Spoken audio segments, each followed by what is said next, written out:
Hello everyone, praise the Lord. Welcome back to my channel. If you are here for the very first time, please to subscribe to my channel and also share with your friends. నేను counselling చేసే దినాల్లో ఒక sister, ఒక యవనస్తురాలు చాలా రోజుల నుండి చర్చ్కి రాకపోయేసరికి ఏమైందమ్మా, చర్చ్కి నువ్వు రావట్లేదు, ఏమైపోయింది, ఎందుకు రావట్లేదు, ఈ మధ్య కనిపించట్లేదు, క్లాసెస్ కూడా సరిగ్గా అటెండ్ అవ్వట్లేదు, ఏమైంది అని అడిగినప్పుడు తనంది, అక్క నన్ను చాలా డిస్కరేజ్ చేస్తున్నారు, నేను చర్చ్కి వస్తే లేని మాటలు మాట్లాడము, నన్ను డిస్కరేజ్ చేసి చాలామంది కూడా నన్ను అవమానించినట్టుగా మాట్లాడారు అక్క, దానివల్ల నాకు అసలు క్రిస్టియానిటీ మీదనే అసలు నాకు విరక్తి వచ్చే విధంగా ఉంది, నాకు చర్చికి రావాలని లేదు, అసలు అక్కడ ఉండాలని లేదు, వాళ్ళ మధ్యలో నాకు సహవాసం చేయాలని లేదు అనేసింది.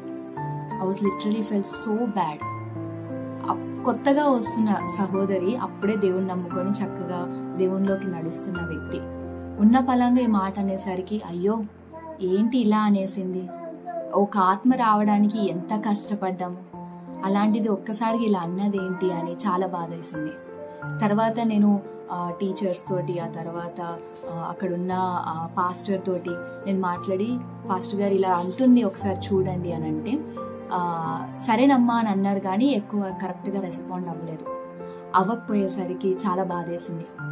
ఆ తర్వాత కొద్ది రోజులైన తర్వాత ఆ సిస్టరు పూర్తిగా చర్చ్ మానేసింది.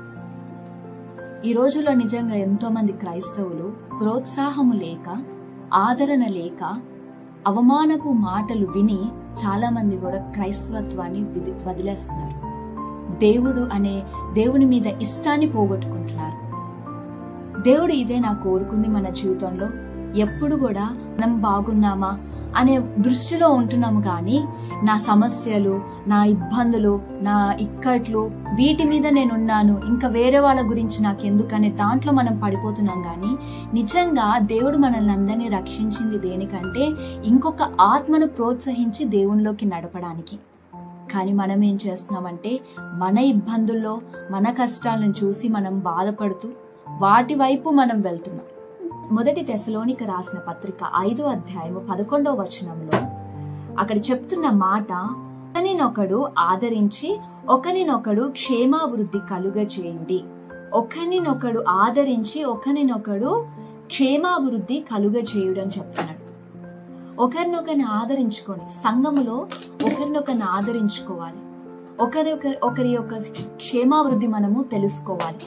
మనము క్షేమంగా ఉన్నామా, మన దినము సరిగ్గా నడిసిందా అనేది ప్రక్కకు పెట్టి దేవుడిచ్చిన పని, ప్రతి ఒక్కరికి ఈ పని, ఒకరినొకరిని ఆదరించే మాటలతో, ప్రోత్సహించే మాటలతో మనము ప్రతి ఒక్కరిని నడిపిద్దాము.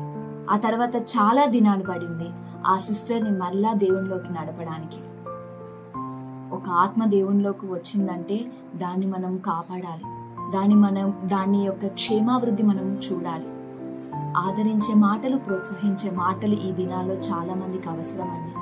కాబట్టి ఈరోజు దేవుడు జ్ఞాపకం చేస్తున్న మాట, మీరు ఒకరినొకరిని ఆదరించుకొని ఒకరినొకరి క్షేమాభివృద్ధి మీరు అడుగుడి, దాని గురించి ఆలోచించండి, దాని గురించి ప్రయత్నించండి, దాని గురించి ప్రయాసపడండి.